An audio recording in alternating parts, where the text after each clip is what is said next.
Hello Trail Dogs. In this episode, we get a letter, we answer a question, and we take a look at some brakes. My name is Gary, welcome to One by Bikes.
So Trail Dogs, as promised, a letter. While many of you can't even be bothered to write a comment, this person has actually gone out of the way, came back from the dead and written us a letter. It is from the long dead actor, James Mason, no less. Excuse me, sir, but as you know, the state of my health is not what it should be. It starts off, "Dear so-called One by Bikes." It's not a very promising start. I cannot help but notice that there are 4 of you at One by. Therefore, surely 4 by would be a more appropriate name. James, I don't think you've quite understood why we're called One by Bikes. Never mind, let's continue. Anyway, allow me to ask a question. I am the proud owner of a Ridge Whitworth, to which I have recently added some new brakes. Good for you, James. I chose SRAM G2Rs and I like the modulated feel of them. However, after a few weeks use, the discs started rubbing. No matter what I do to adjust them, the rubbing returns. Do you have any advice on this matter? Yours sincerely, James Mason. P.S. I'm not dead, I'm just resting. Okay, do we have any advice? Yes, Mr. Mason, we do have advice for you. So, Mr. Mason, and Trail Dogs in general, this may be a problem that many of you have experienced, the G2 and the G2R. The problem with the G2 and the G2R is that they have a non-adjustable bite point. There are 3 possible solutions to this problem. The first, you can change out the disc. The SRAM centerline disc is 2mm thick. I had this problem. I changed out my centerline for a Galfer Wave disc, which comes in at a mere 1.8mm thick. Now, while that may lead to an overall decrease in braking power, if we're perfectly honest, I'm not the quickest downhill, so I've not really noticed. I think the 1.8 works pretty much just as well as the SRAM 2mm. The second solution, bit more expensive this one, is you can change out the levers. If you go for the SRAM RSCs, they have adjustable bite points. So if your brake starts to rub, you can pull the pads out a bit, no more rubbing. And the third solution is you can change everything. Guess what we decided to do? Okay, as we can see, here we have a box from bikediscount.de. Let's see what's in this box from Germany.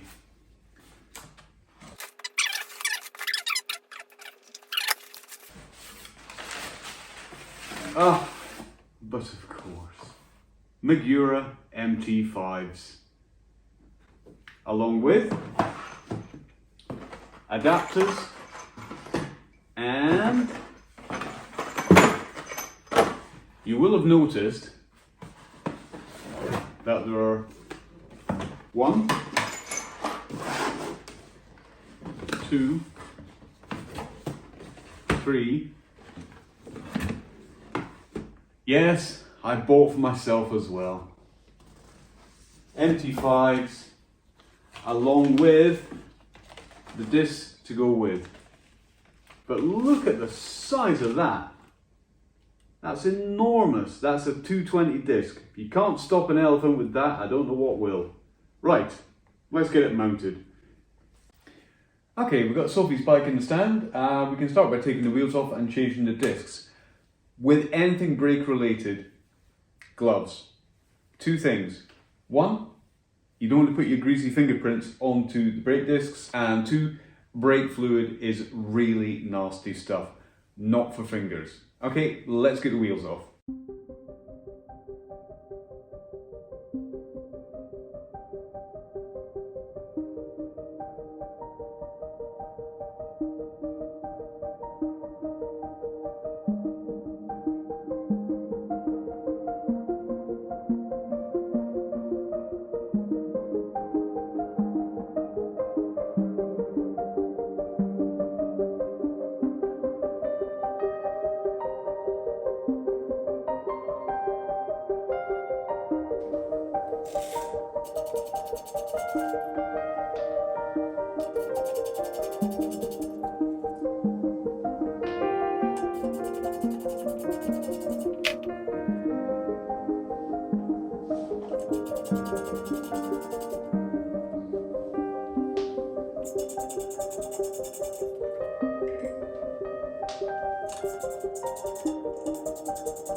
One lovely new Magura disc.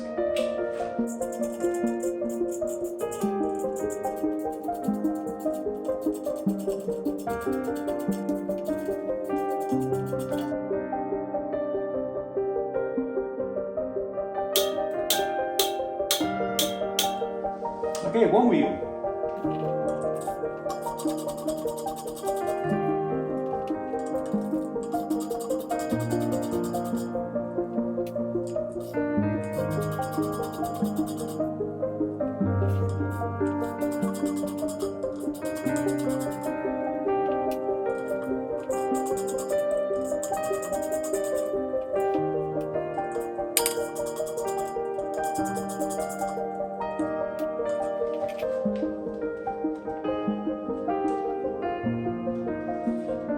These didn't come in boxes, they came in bags, so I guess Magura doesn't have boxes big enough for these things to go into. Whew.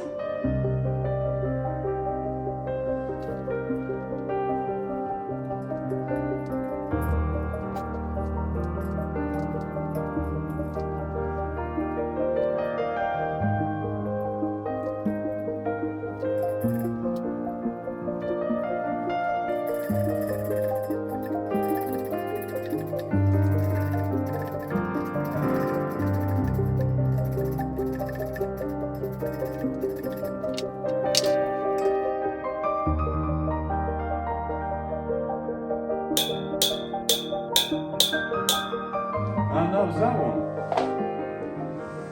Look at the difference in size. Whew. Alright, I think we'll do the front brake first because it'll be easier.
brake removed. We can fit the adapter on now, I think. Now then, I don't know if you can see it there. There's thread lock on there, already comes from the factory. And the adapter, come on you bugger, focus. You see there it says up? So that goes on like that.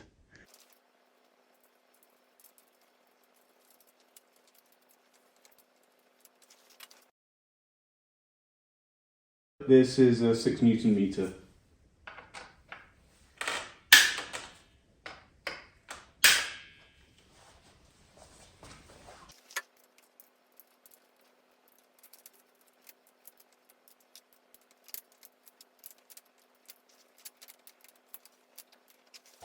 Now this is definitely going to need to be cut down. I'll show you how to do that in a second.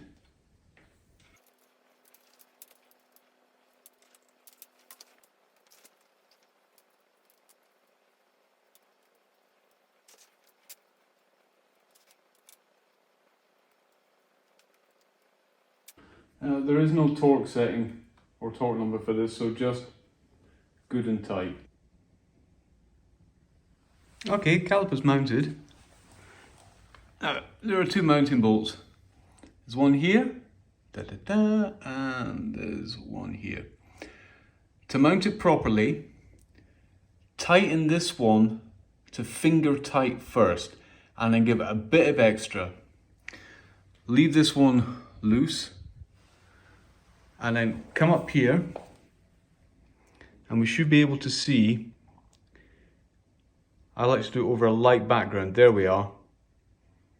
You can see free space on either side of the disc. Now, if you can't see free space, you've got this bolt tightened, but this bolt is loose.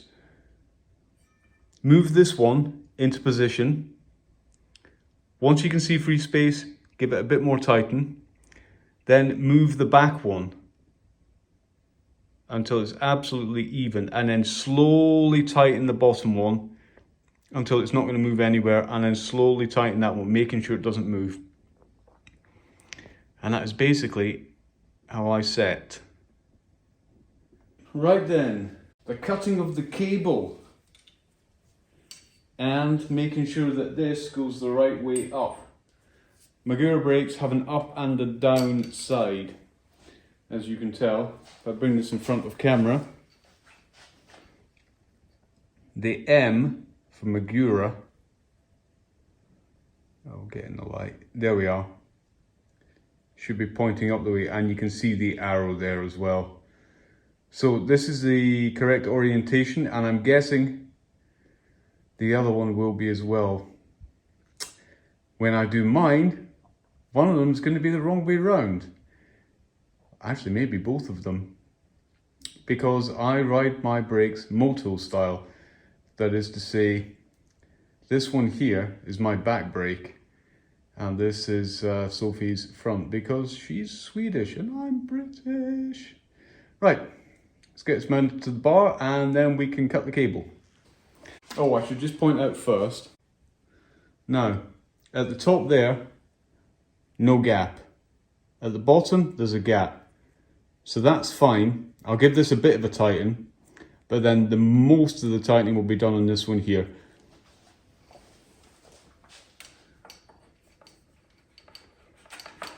That slides on beautifully.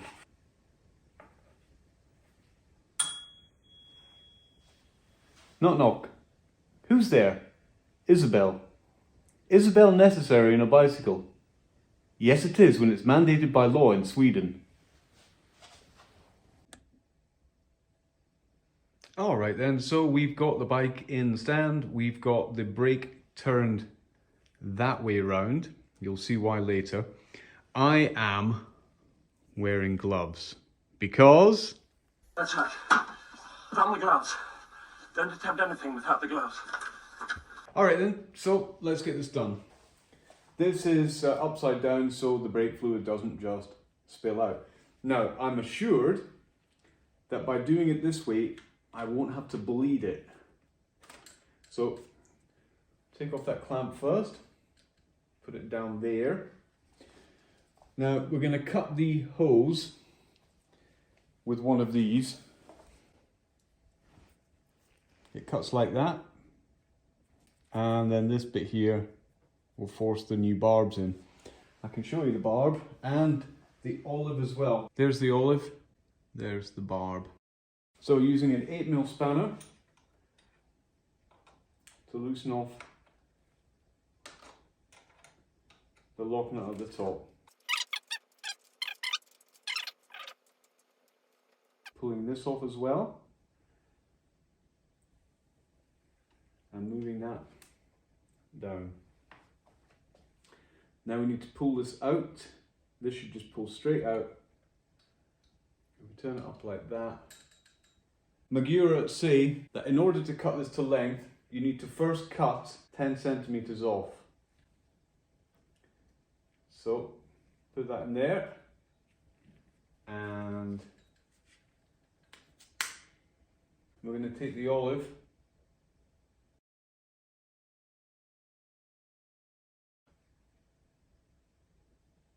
There we are, there's the olive. Putting the olive on first, and now getting it to the right length.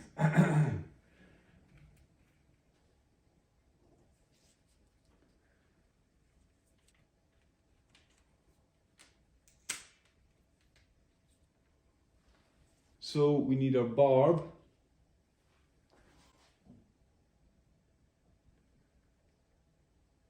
Try push this in as much as you can.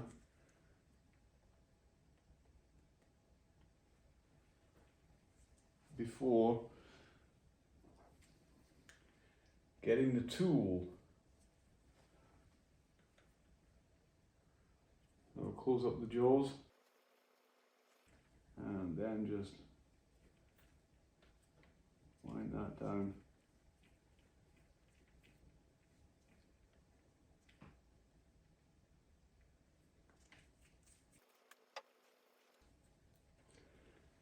So, perfect. Now then, we need the olive to go over there. And this presses in there like that. All the way in.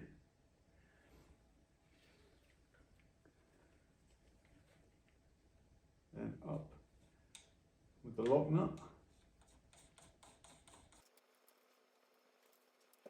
And the 8mm.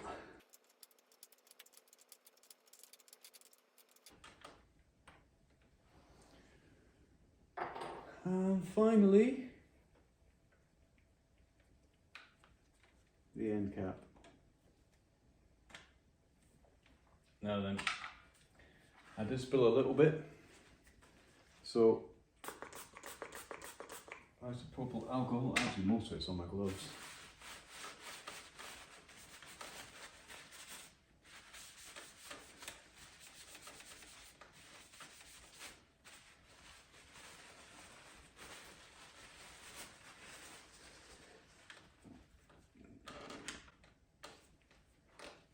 And that's it.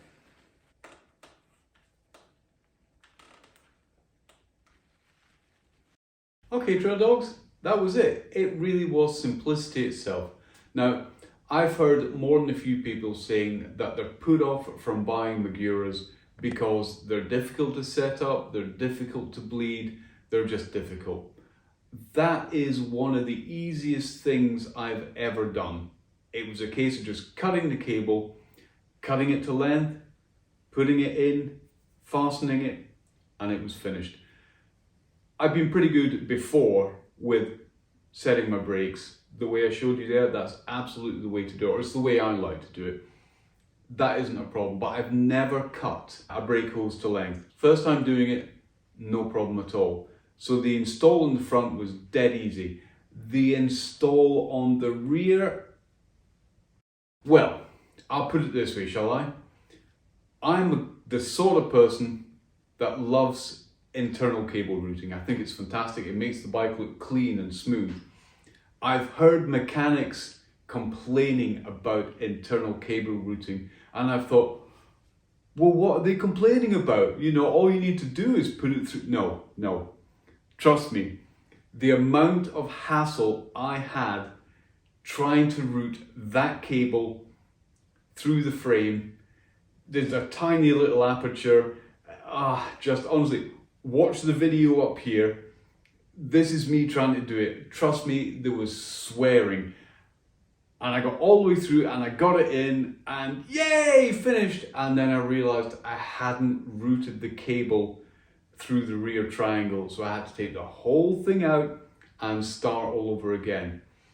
But got it finished in the end. And what I can say is, don't be daunted. It's not that difficult. If you follow the steps and do them properly, you'll get a good, strong brake first time. The power of the brakes, once we bedded them in, we did Sofie's first, then I did mine. We've had a couple of runs and the modulation is there. That is to say, when I pull the brake a little bit, it stops the bike a little bit. When I pull the brake a lot, it stops the bike a lot. And so between a little bit and a lot, you've got a nice even ramp up. The harder you pull, the harder you stop. There is a little bit of grabbiness right off the top, but it's nothing to speak of. It's not like the Shimano. The very first time, I mean, I have experience with Hope. I had a set of Hope C2, the closed ones. I then have had Hope Cross Country, or whatever they're called, on my Cannondale. Then we had on the propanes, the G2s, the SRAMs. And now I'm into the Maguras. All of them, the Hopes, the SRAMs and the Maguras, have got really good modulation. The very first time I ever tried Shimano, it was on my friend Rudy's bike. I was not moving quickly. I pulled the brake a little bit and the bike stopped. Dead. I went over the bars, kind of. It took me by surprise. The next time I tried the Shimanos was on the Ghost Hire bike from Valåsen. And when you're moving at speed, you can modulate it a little bit. It works like that. So I guess for racers, the Shimanos are brilliant. For us mere mortals, maybe not. The Maguras are supposed to be a much better brake than the G2s. I don't really notice it, I have to say. They work for me. Are they much better than the SRAMs? I don't know, I can't tell, I'm sorry. You know, I'm not that good a rider. I can't tell, oh, you know, if I do this and if I do this, then I'll notice the difference. I can't. So why did we change them? Because we needed extra brakes. We got a couple of projects coming up where we need brakes. So we thought, well, why don't we just give those project bikes our old brakes and we can fit ourselves out with some new brakes. So that's what we did. Anyway, this is the end of the video. Hope you've enjoyed it. Hope it's been informative. Don't be afraid to do your own brakes. If you want me to show you how to bleed them, leave a comment and I will do a bleeding video as well. I'll do a bloody video on bleeding brakes. If you've liked it, drop us a like. If you haven't subscribed, please do so. We do this for free, just for you. Leave a comment. Comments are gold. No one ever comments. This is why someone had to come back from the dead to write us a letter, because obviously when you're dead, you don't have wireless connectivity, so you have to write a letter. I don't know. There is now just one more thing for me to do, and that's to remind you all, just in case you forgot, that one buy is one more better. In it.